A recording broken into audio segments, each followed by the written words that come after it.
IPS ব্যবহারকারীদের কিছু common অভিযোগ, ভাই আমাদের ব্যাটারির নাটগুলো ধরতে পারতেছি না, চার্জিং প্লাগের মধ্যে কারেন্ট আসতেছে, বডিটাও সময় সময় কারেন্ট হয়ে যাচ্ছে। আসলে আইপিএস কানেকশনটা কি আমরা সঠিকভাবে দিচ্ছি? আমাদের উস্তাদের একটা কমন ডায়লগ আছে, ভাই আপনাদের বাসার আইপিএসটা আমি এমনভাবে লাগাবো যেটা আপনি বালিশ হিসেবে ব্যবহার করতে পারবেন। আসলে আমরা মনে মনে হাসি, কিন্তু দেখেন কতটা কনফিডেন্সের সাথে সেই কথাটা বলে। আইপিএস কানেকশনের সময় শুধু দুইটা কাজ আপনাকে এক্সট্রা করতে হবে, যেটা করলে আপনাদের 100% সেই ওয়ারিংটা নিশ্চিত হবে এবং নিরাপত্তা বা সুরক্ষা থাকবে। তো আজকের ভিডিওতে আমি আপনাদেরকে দেখাবো আইপিএস কিভাবে সঠিক নিয়মে কানেকশন দিতে হয়। তো আমাদের প্রথম কাজটা হচ্ছে, আমাদের সিঙ্গেল করে তারটা দিয়ে ব্যাকআপটা নেওয়া যাবে না, এখানে আমাদের 3 করে তার দিয়ে ব্যাকআপ নেওয়া লাগবে, অর্থাৎ ফেস, নিউট্রাল, আর্থিন তিনটা দিয়েই ব্যাকআপ নেওয়া লাগবে। অনেকে আবার বলতে পারেন, আমাদের বাসায় 3 বছর থেকে এভাবে ওয়ারিং করা আছে, কিচ্ছু হয় না। আসলে চলতেছে ঠিক আছে, কিন্তু সঠিক কানেকশনটা কিন্তু করা নাই।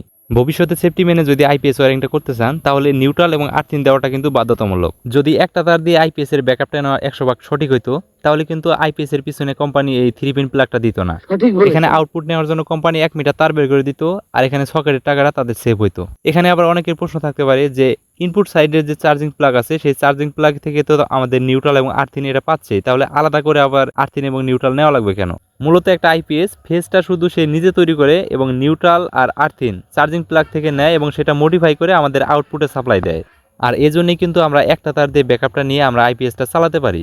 আমরা জানি ভিডিওটি লম্বা হয়ে যাওয়ার কারণে ইউটিউব সার্চে পুরোটা আপলোড করা গেল না, তো বাকি অংশটুকু আমার আইডিতে গিয়ে দেখে আসবেন প্লিজ।